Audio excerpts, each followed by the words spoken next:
Hello students, कैसे हैं आप सब लोग। उम्मीद करती हूँ सब अच्छे होंगे और स्वस्थ होंगे। मैं Meena Rana ICT virtual class में आपका स्वागत करती हूँ। स्टूडेंट्स, हम पढ़ रहे हैं क्लास 10। इस भाग 2 से हमने प्रीवियस लेक्चर में सूर्यकांत त्रिपाठी जी द्वारा लिखित 2 कविताएं पढ़ी थी। पहली कविता थी उत्साह, जिसमें कवि बादलों का आवाहन गीत के रूप में यह जो है कविता लिखी गई है। और इसमें कवि सूर्यकांत त्रिपाठी निराला जी बादलों को गरजने और जोर जोर से बरसने के लिए, साथ में उन्होंने बादलों की सुंदरता का वर्णन किया है। और बादलों के आने से धरती जो सूखी पड़ गई थी, उससे जो धरती में जो एक तरह से शीतलता प्राप्त हुई है, उसका यहाँ पर वर्णन किया। और साथ में स्वतंत्रता के समय जब हमारा देश जो है स्वतंत्रता के लिए संग्राम कर रहा था, तो उस समय ये कविता लिखी गई थी।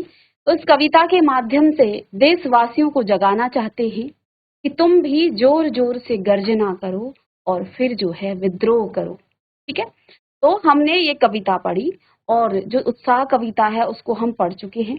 इसके बाद अट नहीं रही है। बसंत ऋतु फागुन के महीने में आती है और उस समय चारों तरफ का जो वातावरण होता है वो जो है चरम पर होता है, यानी कि वो जो सौंदर्य है वो चरम पर होता है। और इसी सौंदर्य का वर्णन यहाँ सूर्यकांत त्रिपाठी निराला जी इस कविता के माध्यम से हम प्रस्तुत करेंगे। तो आइए पहले इस कविता को हम पढ़ लेते हैं दोनों को, और फिर अट नहीं रही कविता की हम अर्थ भाव। तो आइए बच्चों, यहाँ पर जैसा कि हम जानते हैं ये कविता लिखी है सूर्यकांत त्रिपाठी निराला जी ने। और इस कविता के माध्यम से वो बादलों को, देखिए उत्साह एक आवाहन गीत है जो बादल को संबोधित है। बादल निराला जी का प्रिय विषय है। कविता में बादल एक तरफ पीड़ित प्यासे जनों की आकांक्षा को पूरा करने वाला है, तो दूसरी तरफ वही बादल जो है नई कल्पना और नए अंकुर के लिए विध्वंस, विप्लव और क्रांति चेतना को संभव करने वाला भी है। तो देखिए, जब एक बीज फूटता है तो उससे पहले उस बीज में क्या होता है, एक विध्वंस, यानी कि एक जो है वो फूटेगा और उसमें जो है आवाज आएगी। तो यानी कि इस कविता के माध्यम से कवि कहते हैं कि नई चेतना, जब हम इस क्रांति के लिए, क्योंकि हमारा पूरा देश जो है लड़ रहा है, तो हम सभी को एक होकर के विद्रोह करना चाहिए, है ना। साथ में एक नए जीवन के लिए, देखो जब अंकुर फूटता है तो नया पौधा जन्म लेता है और एक नए पौधे का जो है निर्माण होता है। तो इसलिए यहाँ कवि कहते हैं कि आप लोग की अपनी स्वतंत्रता के लिए आवाज उठाओ, और जब आप आवाज उठाएंगे तो तभी आपको जो है एक नया जीवन मिल पाएगा, एक स्वतंत्र जीवन आपको तभी मिल पाएगा। कवि ने यहाँ जो है बादलों को एक कवि की तरह भी वो देखते हैं, ठीक है, और साथ में क्रांति चेतना को संभव करने वाला भी। कवि जीवन को व्यापक और समग्र दृष्टि से देखता है। कविता में ललित कल्पना और क्रांति चेतना दोनों हैं। सामाजिक क्रांति या बदलाव में साहित्य की भूमिका महत्वपूर्ण। निराला इसे नवजीवन और नूतन कविता के संदर्भ में देखते। अब जैसा कि हमने कहा था, 2 कविताएं लिखी हैं सूर्यकांत त्रिपाठी निराला जी, और पहली उत्साह कविता को आप पढ़ ही चुके। दूसरी कविता है अट नहीं रही है। फागुन कविता जो है फागुन की मादकता को प्रकट, कवि फागुन की सर्वव्यापक सुंदरता को अनेक संदर्भों में देखता है। जब मन प्रसन्न हो तो हर तरफ फागुन का ही सौंदर्य और उल्लास दिखाई पड़ता। सुंदर शब्दों के चयन एवं लय ने कविता को भी फागुन की तरह ही सुंदर एवं ललित बना दिया है। तो पहली कविता आपकी थी उत्साह, जिसमें बादलों को गरजने और बरसने के लिए कवि कहते हैं बादल गरजो, घेर घेर घूर गगन धाराधर ओ, ललित ललित काले घुंघराले, काल कल्पना कैसे पाले, विद्युत छवि उसमें कवि नव जीवन वाले, वज्र छिपा नूतन कविता फिर भर दो, बादल गरजो। विकल विकल उन्मन थे उन्मन, विश्व के निदाघ के सकल जन, आए अज्ञात दिशा से अनंत के घन, सप्त धारा जल से फिर शीतल कर दो, बादल गरज। अब यहाँ पर अट नहीं रही है, अट नहीं रही आभा फागुन की तन सट नहीं रही। कहीं सांस लेते हो घर घर भर देते हो, उड़ने को नभ में तुम पर कर देते हो, उड़ने को नभ में तुम पर कर देते हो। आंख हटाता हूँ तो हट नहीं रही, आंख हटाता हूँ तो हट नहीं रही है। पत्तों से लदी डाल, पत्तों से लदी डाल, कहीं हरी कहीं लाल, कहीं हरी कहीं लाल, कहीं पड़ी है उर में मंद गंध पुष्प माल, कहीं पड़ी है उर में मंद गंध पुष्प माल। पाट पाट शोभाश्री पट नहीं रही, पाट पाट शोभाश्री पट नहीं रही। बेटा यहाँ पर कविता में कवि ने क्या किया है, फागुन महीने की सुंदरता क्या है। तो आज हम इसी कविता को पढ़ेंगे। तो आइए अट नहीं रही कविता के शब्दार्थ और भावार्थ यहाँ हम जान लेते हैं। प्रीवियस लेक्चर में भी हमने थोड़ा सा इसको समझाया था। तो जैसा कि आपके पास पहला काव्यांश है, मतलब काव्यांश का अर्थ है जो आपकी पूरी कविता है, पूरी कविता से आपने कुछ लाइनों का चयन करना है और उन्हीं लाइनों का, देखो इसी तरह से आते हैं, आपको पेपर में भी पूछी जाती है, कहीं से भी आपको 2 या 4 लाइन या 6 लाइन पूछी जाएगी और उसका शब्दार्थ या भावार्थ लिखने को कहा जाएगा। तो बेटा उस समय आपको क्या करना है, अट नहीं रही है आभा फागुन की तन सट नहीं रही। यहाँ हमने काव्य से 3 पंक्तियों को लिया है और अब हम इन्हीं 3 पंक्तियों के शब्दार्थ लिखेंगे, उसके संदर्भ और व्याख्या लिखेंगे, या उसकी भावार्थ भी हम यहाँ पर लिखेंगे, या एक साथ भी आप लिख सकते हैं। तो जैसे अट नहीं रही है आभा फागुन की सट नहीं रही है, अट का अर्थ होता है बाधा या रुकावट, ठीक है? आभा कहते हैं चमक को, ठीक है? फागुन कहा जाता है शिशिर ऋतु का जो दूसरा महीना होता है। तन यानी कि शरीर, सट यानी कि समाना। चलिएगा जल्दी से इसके शब्दार्थ लिखेंगे। पहले आप काव्यांश की 3 पंक्तियों को लिखिएगा। अट नहीं रही आभा फागुन की तन सट नहीं रही है। फिर आप शब्दार्थ लिखेंगे कि अट का अर्थ होता है बाधा या फिर रुकावट। आभा कहा जाता है चमक को। फागुन कहते हैं शिशिर ऋतु का जो दूसरा महीना होता है, फागुन कहा जाता है। तन यानी कि शरीर और सट यानी कि समान। तो बेटा फागुन का महीना आप जानते हैं, जब होली आती है उस समय का जो वातावरण होता है, आपने देखा होगा चारों तरफ फूल जाते हैं। और उसी महीने का यहाँ पर वर्णन किया है कवि सूर्यकांत त्रिपाठी निराला जी ने। कहते हैं अट नहीं रही, यानी कि होली के वक्त का मौसम होता है उसे हम फागुन कहते हैं। उस समय प्रकृति अपने चरम सौंदर्य पर और मस्ती में इठलाती। फागुन के समय, फागुन के महीने में पेड़ हरियाली से भर जाते हैं और उन पर रंग बिरंगे सुगंधित फूल हैं वो उग जाते हैं, है ना? इसी कारण जब हवा चलती है तो उन फूलों की जो खुशबू है, वो जो सनीली खुशबू है उसमें घुल जाती है, में उस हवा में, और चारों तरफ खुशबू का ही वातावरण बना रहता है। हवा में सारे लोगों पर भी, इस हवा में सारे लोगों पर भी मस्ती छा जाती है और वो काबू में नहीं करते, घूमने लगते। व्याख्या लिखेंगे। प्रस्तुत पंक्तियों में कवि सूर्यकांत त्रिपाठी निराला जी ने फागुन माह में आने वाली बसंत ऋतु का वर्णन बहुत ही खूबसूरत तरीके से किया है। कवि कहते हैं फागुन की जो आभा है अर्थात सुंदरता है, वो इतनी सुंदर है, इतनी अधिक है कि उस पर से नजर हटाने को मन नहीं करता है, अर्थात कोई भी अपने आप को का आनंद लेने से रोक नहीं पा रहा है। फागुन की सुंदरता प्रकृति में समा नहीं आ रही है, यानी बसंत ऋतु में जो प्रकृति है वो बहुत ही सुंदर लग रही है।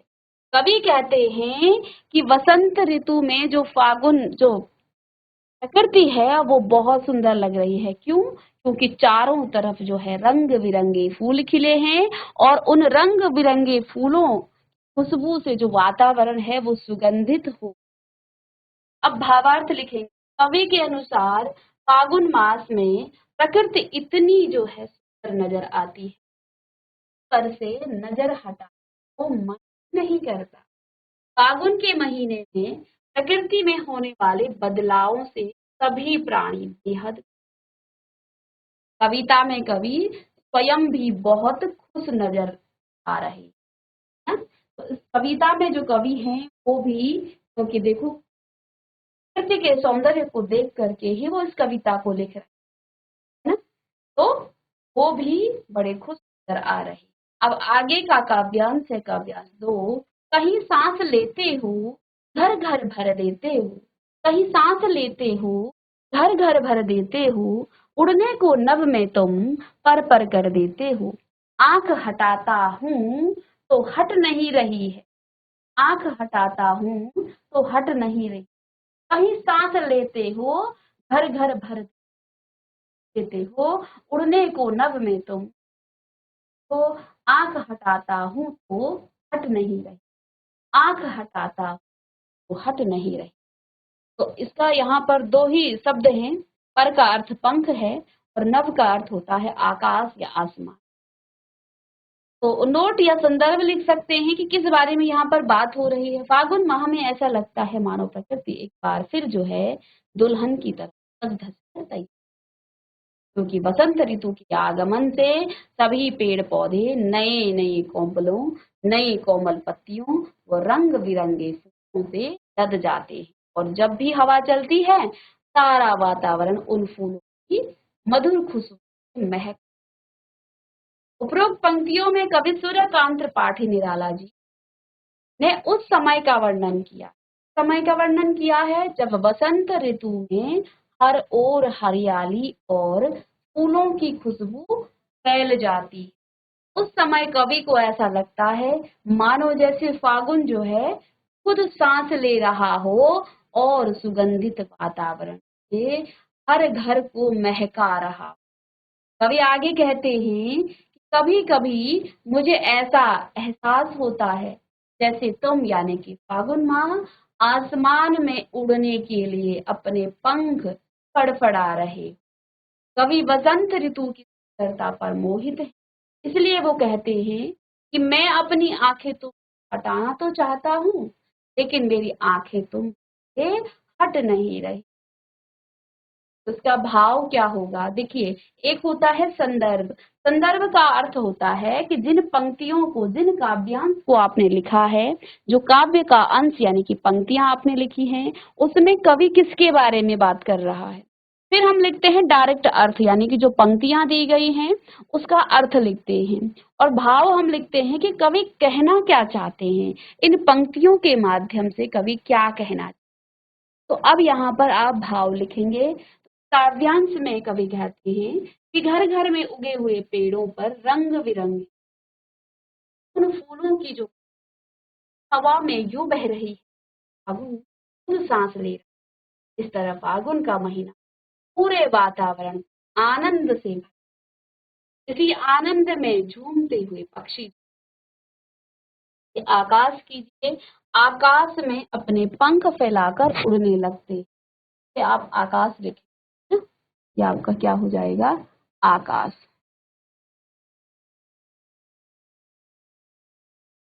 ठीक है, तो इन इसमें कुछ जो है थोड़ी सी मिस्टेक है, उसको आप ठीक कर लेंगे। मैं आने वाले पंख फैलाकर उड़ने लगी।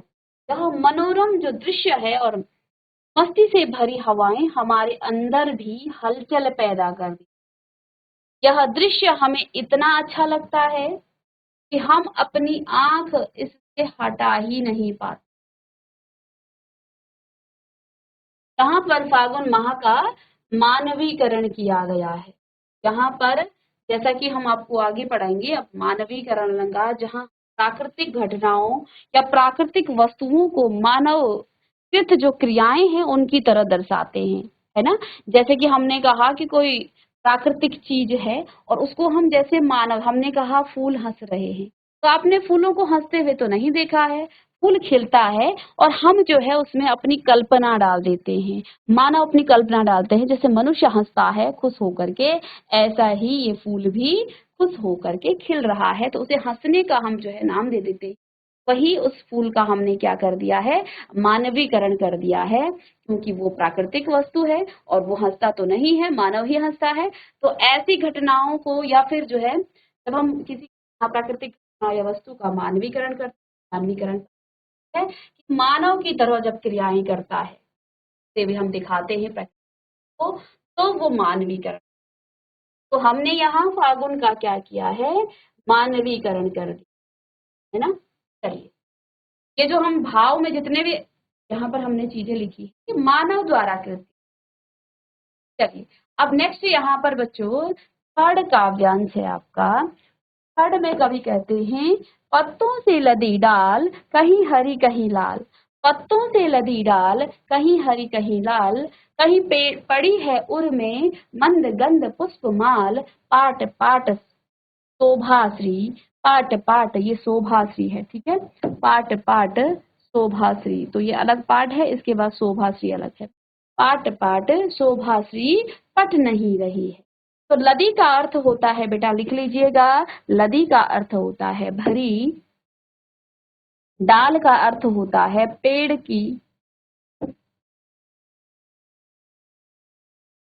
की शाखा। तो देखो ये अलग हो गया है, इसको आप इस तरह से लिख सकते हैं, पेड़ की शाखा, है ना, पेड़ की शाखा। उर का अर्थ होता है हृदय, उर का अर्थ होता है हृदय। मंद का अर्थ होता है धीमे या धीरे, दोनों ही एक समानार्थी शब्द हैं। गंध का अर्थ होता है खुशबू, इसको ठीक कर दें,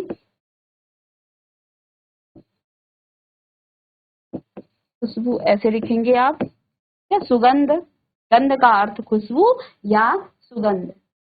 चलिए, पुष्पमाल का अर्थ होता है फूलों की माला, पाट पाट का अर्थ होता है जगह जगह, शोभाश्री का अर्थ होता है बेटा सौंदर्य से भरपूर,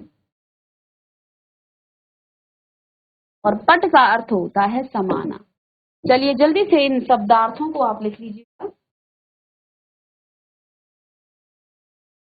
तो चलिए, नोट यानी कि संदर्भ भी आप इसे कह सकते हैं, तो आपको बार बार बता चुकी हूँ कि नोट का अर्थ होता है संदर्भ, और संदर्भ का अर्थ होता है कि पंक्तियों में हम जिसका वर्णन कर रहे हैं, हम ये कर पंक्तियों में कवि ने किसके बारे में, यहाँ पर पेड़ों पर नए पत्ते निकल आए हैं जो कई रंगों से के हैं, कहीं पर पेड़ों में लगता है कि धीमी धीमी खुशबू देने वाले फूलों की माला लटकी हुई, हर तरफ सुंदरता बिखरी पड़ी है और वह इतनी अधिक है कि धरा पर समा नहीं रही है। इतनी सुंदर जो है प्रकृति का जो है उस समय है। तो अब व्याख्या लिखेंगे आप कि वसंत ऋतु में चारों ओर के मनमोहक वातावरण का वर्णन करते हुए कवि कहते हैं कि सभी पेड़ पौधों की जो शाखाओं में नए नए कोमल पत्ते निकल आए हैं, के कारण चारों तरफ के पेड़ हरे एवं लाल दिखाई दे रहे हैं, क्योंकि पेड़ों पर हरे पत्तों के बीच लाल फूल उग जाते हैं। कवि उस समय की कल्पना करते हुए कहते हैं कि ऐसा लग रहा है मानो जैसे प्रकृति ने अपने हृदय पर रंग बिरंगी धीमी खुशबू देने वाली कोई सुंदर सी माला जो है पहन रखी।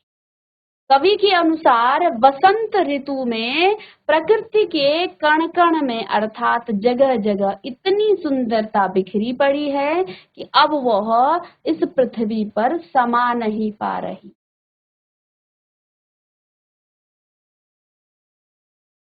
क्या लिखेंगे, कवि के अनुसार वसंत ऋतु में प्रकृति के कण कण में अर्थात जगह जगह इतनी सुंदरता बिखरी पड़ी है, अब वह इस धरती में समा नहीं पा रही। भावार्थ लिखेंगे बेटा, कवि के अनुसार फागुन मास में प्रकृति की जो सुंदरता है वो अत्यधिक बढ़ जाती है, चारों तरफ पेड़ों पर हरे पत्ते एवं रंग बिरंगे फूल दिखाई दे रहे, और ऐसा लग रहा है मानो पेड़ों ने कोई सुंदर रंग बिरंगी माला पहन रखी। इस सुगंधित पुष्प माला की खुशबू कवि को बहुत ही मनमोहक लग रही। कवि के अनुसार फागुन के महीने में जहाँ प्रकृति में होने वाले बदलावों के सभी प्राणी जो है बेहद खुश, तो उस समय वातावरण भी बहुत, उस समय का जो मौसम है वो भी बहुत अच्छा रहता है, गर्म होता है ना। कवि जो है बहुत खुश होते हैं प्राणी, कविता में कवि स्वयं भी बहुत लग रहे हैं। यहाँ भी कवि ने जो प्रकृति है उसका मानवीकरण किया है। अब हम नेक्स्ट क्लास में इस कविता के प्रश्न उत्तर करेंगे, आप जल्दी से इसे नोट कीजिएगा।